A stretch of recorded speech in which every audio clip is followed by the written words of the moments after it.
I remember it like it was yesterday. The year was a year in the 1900s. The setting was my elementary school music room. The protagonists were myself and Mrs. Jones, our music teacher and after-school choir director. Our conflict? The pronunciation of the Jewish song we were going to be singing at our holiday concert in front of a Christmas tree at a local shopping mall. Now, repeat after me, Mrs. Jones said to our choir assembled for practice.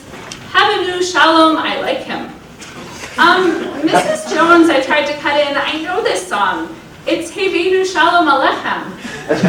No, Alexandra, Mrs. Jones said, at least in my memory. She was probably nicer in real life. I am the choir director.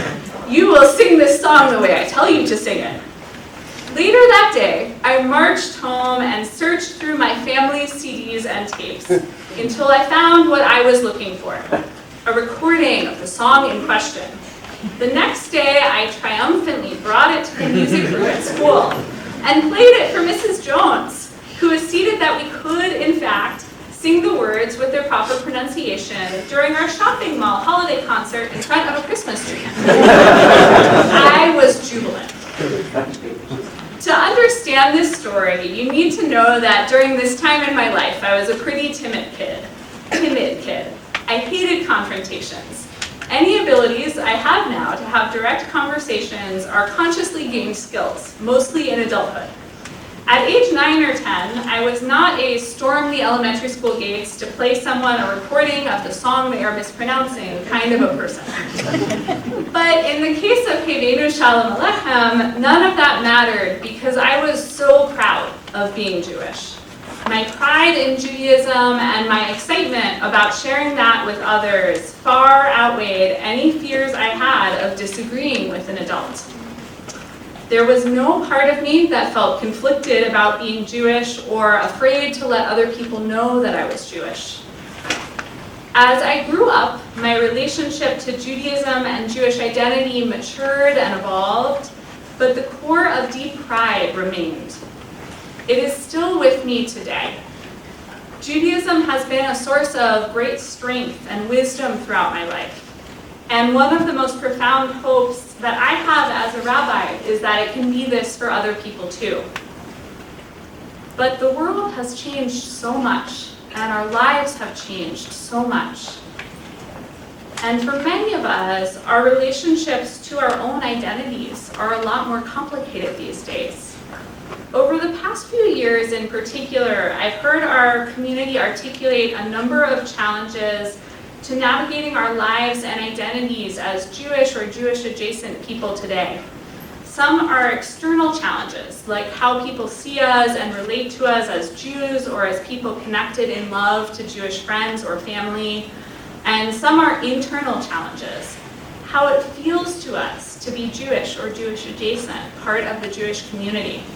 Some challenges are both. Tonight, I'd like to talk with you about one of those challenges, which I do not think is universal. What I'm about to say may not match your own experiences, but I do think it is pretty widespread. If it's not something that you are going through, it is possible that someone in your life is, like a friend or family member or coworker or someone in one of your clubs or organizations. And all of us have a role to play in supporting one another. Here is the challenge. Many of us feel great personal distance from the actions of other Jews or Jewish communities, and sometimes that distance and disagreement morphs into discomfort or shame or alienation.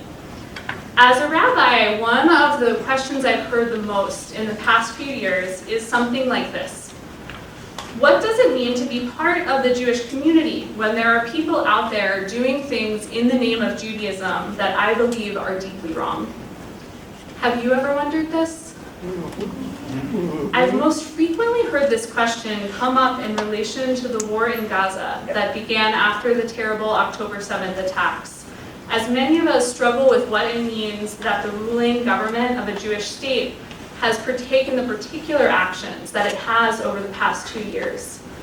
There is deep moral distress in our community and in many Jewish communities, including many communities in Israel, about the treatment of the people of Gaza, and also about the perceived abandonment of the hostages.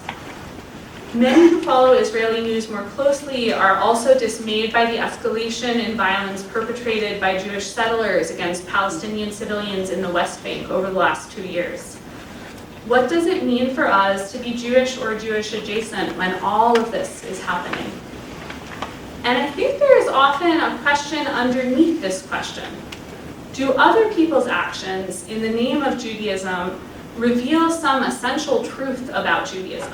Something that is more authentic than the Judaism that we practice, something that should make us doubt Judaism itself? I don't think so, but I do empathize with this question. When I think back on the version of myself that marched into Mrs. Jones' elementary school music room and demanded that we pronounce Erev Shalom Alechem correctly, or correctly-ish. That was a version of myself who believed that Judaism was a powerful force in the world that would inevitably lead people who followed it to live good lives and moral lives. It was one of the reasons that I loved Judaism. I was crushed years later, the first time I really grappled with the actions of people doing things in the name of Judaism that I believed were wrong. In my case, this was when I was studying conflict resolution in Tel Aviv, a few years before rabbinical school, and I first met and interacted with Palestinian civilians in the West Bank who had recently lost their land and sometimes their homes to settlers who took them by force. What did it mean about Jewish tradition that it could leave anyone thinking that this was an acceptable way to behave? Over many years and many conversations, I have come to believe that the existence of Jewish extremism simply means that Judaism is a human wisdom tradition. And like other human creations, it is varied and imperfect. There is no human wisdom tradition that I am aware of, no religion or philosophy that is immune to extremism. That's disappointing and it's even heartbreaking. But it does not obviate the really beautiful parts of these traditions. And it also does not obviate our ability and responsibility to claim and be proud of our practice of Judaism. We are the people who need to make a Judaism of love, justice, and respect for all human beings, created in the image of God, a reality in the world. How might we go about doing this? The first step is to identify the parts of Jewish tradition we are most proud of or most curious about, and find a way to bring them even more actively into our lives. Before we get to pride, let's start with curiosity. What is a Jewish experience that you have always wanted to have? Or a piece of Jewish tradition that you'd like to learn more about? Is there a way you can imagine doing this? Maybe you're an adult who never had a B'nai Mitzvah, and you want to join our adult B'nai Mitzvah cohort, Rodef Shalom, which means seekers of wisdom. Maybe you want to expand your tzedakah practice, or your volunteering practice, or your involvement with advocacy through a Jewish lens. Maybe you want to travel and get to know the Jewish community in a part of the world that you've never been to before, or maybe you want to dive more deeply into Jewish communal life here at home. Maybe you just want to read some books. We are in a moment when Jewish identity is changing and evolving rapidly and dynamically, just as our world is. And part of what this means is that in the past few years, a number of thinkers have published books that are essentially their treatises on Jewish history and the Jewish present, and what they think being Jewish can, does, and should mean in our world today. We can read these books. We are in a time of rich exploration about the meaning and implications of Jewish identity, and rich debate about the same. We can join the conversation. Let's turn to pride. What are the parts of Jewish tradition that you are most proud of? Are there ways you can incorporate these sources of pride more fully into your life? I think each of us will answer this question differently, but for example, here are 3 of my answers.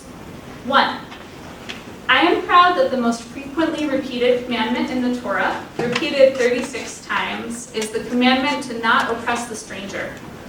In the ancient world, this was a commandment about how to treat people who were not born in your city or your town, but moved there and stayed there. Over the course of our history, Jewish communities have applied this commandment to a variety of contexts, including interpersonal, how we treat people who are new to our community, and broader societal, how we treat anyone who is marginalized or treated as an other in our society. I am proud of the many ways that the Jewish communities have tried to live up to this commandment throughout our history, and proud of the many ways we are still trying to do so today. In this new year, in a time when so many immigrant communities in our country are living in fear, in a time when families are being torn apart, I want to recommit to standing with our immigrant neighbors and with others who have been pushed aside in our society in a variety of ways. 2, I am proud that our tradition values human life and opposes murder. I am proud that our tradition, in fact, enjoins us to go to great lengths, including violating almost every other commandment, to save lives, our own and those of others. Judaism is not a pacifist religion, although there are certainly pacifist Jews, but it is a religion with a strong tradition of ethics, including teachings about the ethics of war and ethics of self-defense, and these teachings are not anything goes. War is complex just as self-defense is complex, and Judaism is thousands of years old. So Jewish teachings about both are far from unanimous. But we can claim our place in this multivocal tradition by learning and advocating for what we believe is right. And in this new year, I want to recommit to doing so and to being in dialogue with others who are doing so in their own ways. 3, I am proud that our tradition emphasizes the capacity that all human beings have to grow and change in dialogue and in community with one another. I am grateful that our holiest days, Rosh Hashanah and Yom Kippur, and the 10 days that stretch out between them, are dedicated to reflection, repair, and renewal. Because here's the other thing. What we're not proud of in ourselves, in our communities, these are things we can work to change. We are the inheritors of a tradition that has survived for more than 3,000 years, in large part because its practitioners believed that they could change and grow, their societies could change and grow, and their religion could change and grow. We are not the passive recipients of the conditions of our lives, even when a lot feels out of our control. We are people with agency, and Rosh Hashanah calls on us to recognize that agency within ourselves and reaffirm it in our actions. What might claiming your own agency as a member of the Jewish community and also as a human being look like for you this year? What might it look like for you over the next 10 days, this sacred stretch of time from Erev Rosh Hashanah through the final moments of Yom Kippur, when we are invited by our tradition to look deeply within and beyond ourselves and take the first steps towards change, growth, and repair? And what might it look like for you this evening? In the words of the poet William Stafford, starting here, right in this room, when you turn around. Proudly claiming your connection to Jewish tradition is sadly not always as simple as marching home, grabbing a CD, and playing it for your elementary school music teacher. Would that it were. In fact, it is often complex, requiring courage and perseverance, but it can be worth it. In a time when we are unsure about what to do next, in a time when many of us are so painfully aware of the ways that we are hurting and the ways that others are hurting, Jewish tradition can be a guide for us. It can be a stabilizing force, and it can be even an agent of transformation for us and for the world.